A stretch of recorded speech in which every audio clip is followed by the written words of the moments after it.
Doubravské náměstí se v sobotu 19. srpna proměnilo ve středisko hudby a radosti, když se odehrály dlouho očekávané doubravské slavnosti. Událost, zahájená srdečným uvítáním starostky obce, přinesla množství okouzlujících atrakcí a vystoupení, které z nich učinilo nezapomenutelný zážitek pro všechny účastníky. Akce nabídla program pro návštěvníky všech věkových kategorií. Opět po roce máme tady doubravské slavnosti, jsou tu po řadě už 14. slavnosti, máme hodně stánků, máme tady Tondu Obala ohledně třídění, ve sběrném dvoře jsme vyhlásili soutěž o nejlepšího třídiče a nejlepšího sběrače vyprodukovaného odpadu, tak lidi se těší, jak budou obdarováni věcnými cenami.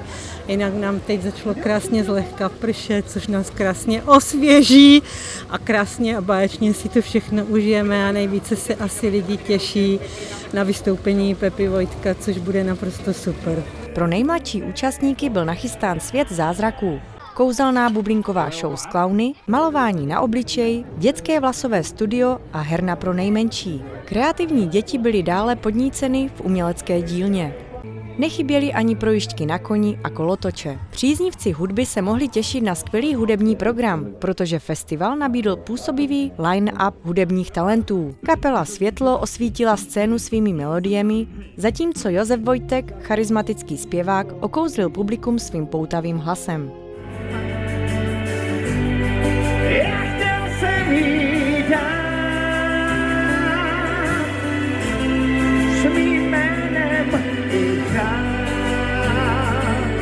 Vzdělávací rovinu akce prezentoval stánek Tonda Obal, který osvětloval problematiku třídění odpadu a podporoval ekologičtější budoucnost. Pro ty soutěživější pak byla připravena soutěž v pojídání párků, která představovala napínavou výzvu.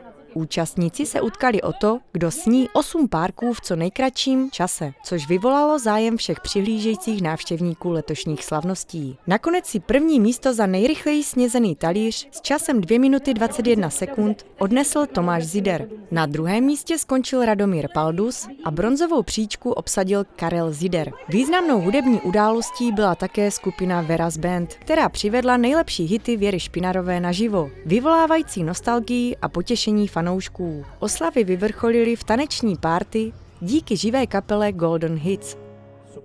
Jsme tady jenom chvilku, byli jsme zvědaví hlavně na Pepu Vojtka. A taky jsem zvědavá potom na písničky Věry Špinarové.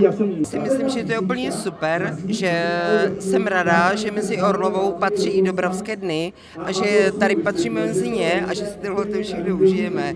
A je tady úplně bomba, super. Takže velmi krásný program, líbí se nám tady, paní starostka je úžasná, že vůbec tady tohle zorganizovala.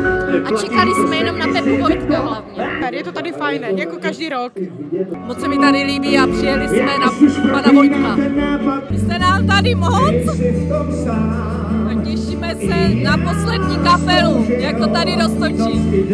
Doubravské slavnosti se mi dneska hodně líbily a nejvíce jsem se tady těšil na Vojtka. Líbí se vám tady, no. Tak na Pepu. Pepa už tu je, tak super. Organizátoři již nyní připravují program na příští rok.